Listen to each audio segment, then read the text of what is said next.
Hello everybody, welcome to this week's edition of Northwest Quadrant Wealth Management E-News. Thanks for joining us on this snowy Thursday here in Bend. So it's interesting, we've been getting some inflation data here in the United States and in the rest of the world that continues to see inflation roll over and head lower, which is certainly good news, and the equity markets are reacting accordingly. The month of November is going to be the best month in over a year for the stock market, so stocks are ripping higher. And the stock market thinks because inflation is headed lower that the Fed is certainly not only done raising interest rates, the stock market for some reason thinks that the Fed is going to be cutting interest rates sometime in 2024. Josh and I are very skeptical of that idea that we're going to go back to the world of 2% interest rates and sub 4% mortgages and stock market returns of high double digits every year. We don't think we're going back to that, but the market seems to think that that's where we are headed. And so Josh and I believe wholeheartedly that not only did the Federal Reserve learn the lessons of the early 80s where they had to, after they paused, they had to raise rates again because inflation came back. We think that that's a real possibility here. But remember, the Federal Reserve also is doing something called quantitative tightening, meaning they're selling bonds off their balance sheet, which creates this whole new supply of bonds in the bond market. That combined with the Treasury, the United States' insatiable demand to borrow money at rates we've never seen is going to, we think, keep rates higher. And at the end of the day, that's the reason that inflation is rolling over, is that rates are higher. But we don't think, like the market thinks, that the interest rates are going to roll over and go back to what they think of as normal that we saw the last 15 years. That was very abnormal, and we think higher rates are here to stay. And so we continue to believe, while we like the stock market rallying in the month of November, we don't think that the coast is clear and that markets we're starting a new bull market. And so Josh can talk about, sort of what the Fed is faced with and sort of the future of equity markets and bond markets as well. When we look at what's most important here, I think we want everyone out there to realize, why is inflation subsiding? And it's because interest rates are in sufficiently restrictive territory.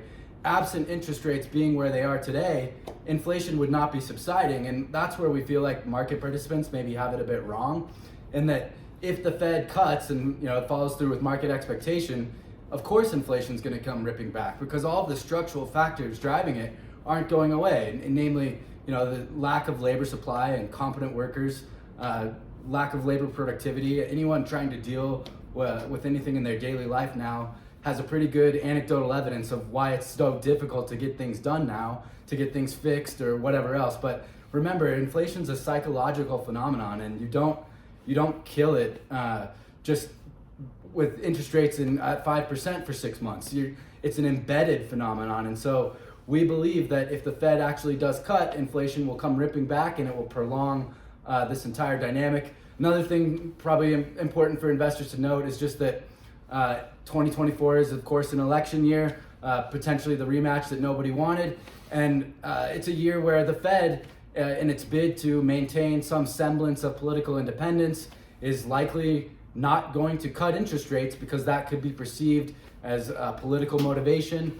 So it sort of makes the bar for them to actually do something by cutting rates a little bit higher than I think market participants really are currently pricing. And what that means is, the old ceiling is the new floor for interest rates, and we're invested accordingly. And it's always, of course, a binary decision, because it's not a binary decision. We, of course, could be wrong, and we could go back to that 2% inflation world and 0% interest rates.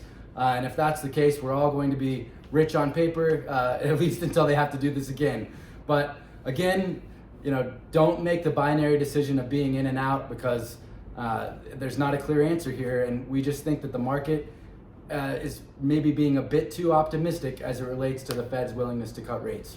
Yeah, and so the good news for all of you baby boomers or people that don't owe much money or any money, you're finally getting some yield on your safe money. So that's the really good news, is the baby boomers, especially generation and older, that really don't owe any money, they're the big beneficiaries of higher interest rates because they're finally getting some yield on their money. It's Josh's generation and the ones below his that are trying to form households and having to buy houses that the higher interest rates are certainly going to be impactful. So for a lot of you, this higher interest rate environment is a good thing because you're actually a lender, and so you're getting higher returns on that.